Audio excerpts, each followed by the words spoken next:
Acting മാത്രമല്ല എല്ലാ ഡിപ്പാർട്ട്മെന്റും is too good. Totally different ഫിലിമാണ്. അത് കാണുമ്പം ഈ ഒറിജിനൽ മഞ്ഞുമൽ ബോയ്സ് അനുഭവിച്ച ആ ട്രോമയിൽ കൂടെയൊക്കെ നമ്മളും കടന്നു പോകും. ഇത് this totally on A different level. വേറെ ലെവൽ പടമാണ്. ഞാൻ കണ്ടതിൽ മലയാളത്തിലെ one of the best survival thrillers ആണ്. പിന്നെ ചിതുവിനെയൊക്കെ കണ്ടിട്ടേക്കണം. എല്ലാവരും കാരണം തിയേറ്റർ എക്സ്പീരിയൻസ് ആണ് ശരിക്കും. എല്ലാവരും ഒന്നിനൊന്നിന് സൂപ്പറായിട്ടുണ്ടായിരുന്നു. അത് നമുക്ക് എന്താ പറയുക, എല്ലാവരും ഇങ്ങനെ നമ്മളെ ഇങ്ങനെ നിർത്തും. ആ പടം ഗംഭീരമായിട്ടുണ്ട്. തിയേറ്ററിൽ വന്ന് എല്ലാവരും കാണാറുണ്ട്. Thank you. പടം വിഷയം പടമാണ്. അത് നമ്മൾ എക്സ്പെക്ട് ചെയ്തേക്കാട്ടും ഭയങ്കര വലിയൊരു മൂവിയാണ് വന്നേക്കുന്നത്. മസ്റ്റ് വാച്ചാണ്. തിയേറ്റർ എക്സ്പീരിയൻസ് ഉണ്ട്. അതിൽ തന്നെ ഈ പറഞ്ഞ പോലെ പാട്ടായിക്കോട്ടെ, എഡിറ്റിംഗ് എല്ലാം വേറെ ലെവലാണ്. നല്ല പടം. ജാനേമൻ വേറൊരു ജോണർ പടമാണ്. ഇതൊരു സർവൈവൽ ത്രില്ലറാണ്.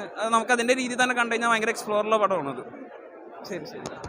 ഇത് വരുമ്പോഴേക്കും നമ്മള് ശരിക്കും ഞാൻ ഇങ്ങനെ ഞെട്ടിപ്പോയി. അതെ ഡയറക്ഷൻ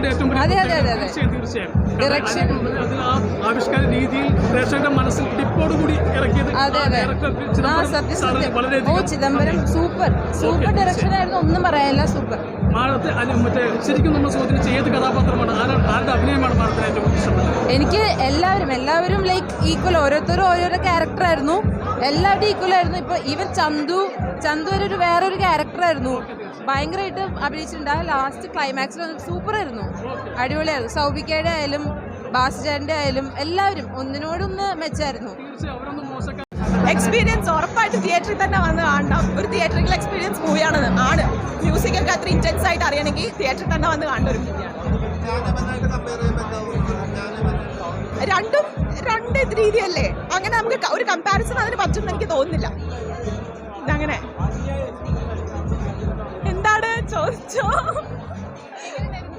അടിപൊളി പടമായിരുന്നു. അടിപൊളി. ഞങ്ങൾ ചന്തുവിനെ പ്രതീക്ഷിച്ച് വന്നതാണ്. ചന്തുവിന്റെ ഫസ്റ്റ് മൂവി അല്ല, പക്ഷെ എന്നാലും ചന്തുവിന് ഒരു മെയിൻ ഒരു ഇത് കിട്ടിയ ഒരു മൂവിയാണ്. അപ്പോൾ ഞങ്ങൾ ചന്തുവിനെ പ്രതീക്ഷിച്ച് വന്നതാണ്. വളരെ ഹാപ്പിയാണ്. അതെ എല്ലാവരും ഒന്നിനൊന്ന് മെച്ചമായിരുന്നു. നമുക്ക് ഒരാളെ ഇങ്ങനെ എടുത്ത് ഇവർ നല്ലതായിരുന്നു എന്ന് പറയാൻ പറ്റുന്ന എനിക്ക് തോന്നുന്നു. കാരണം എല്ലാവരും ഒരേപോലെ അടിപൊളിയായിട്ട് ചെയ്തു. മ്യൂസിക് അതിപ്പം എടുത്ത് പറയേണ്ട ആവശ്യമില്ലല്ലോ. നന്നായിട്ട് രണ്ടും ബ്ലൻഡായി പോയി അടിപൊളിയായിരുന്നു കാണാൻ. ഒരു തിയേറ്ററിക്കൽ എക്സ്പീരിയൻസ് തന്നെ വേണം നമുക്ക് അത്ര ഒരു ഇന്റൻസിറ്റി ഫീൽ ചെയ്യണമെങ്കിൽ. നമ്മളെ കുറേ നേരം ടെൻഷൻ അടിപ്പിക്കും. ഒരു ഇൻസിഡൻറ്റ് ഉണ്ടാകുമ്പോഴാണല്ലോ അതിൻ്റെ ഫീലിങ്സ് അറിയാൻ പറ്റുക. എൻ്റെ ലൈഫിൽ ഉണ്ടായിട്ടുണ്ട്. അതുകൊണ്ട് തന്നെ ആ ഫീലിങ്സ് എനിക്ക് മനസ്സിലാവും. ഒരുപാട് എല്ലായിടത്തും എല്ലാം കോമഡി ചെയ്യണം അല്ലെങ്കിൽ ഹീറോയിസം വേണം. ഇതൊരു ഹീറോയിസം തന്നെയാണ് അല്ലേ. റിയൽ സ്റ്റോറിയാണ്. അതിന് ഒരുപാട്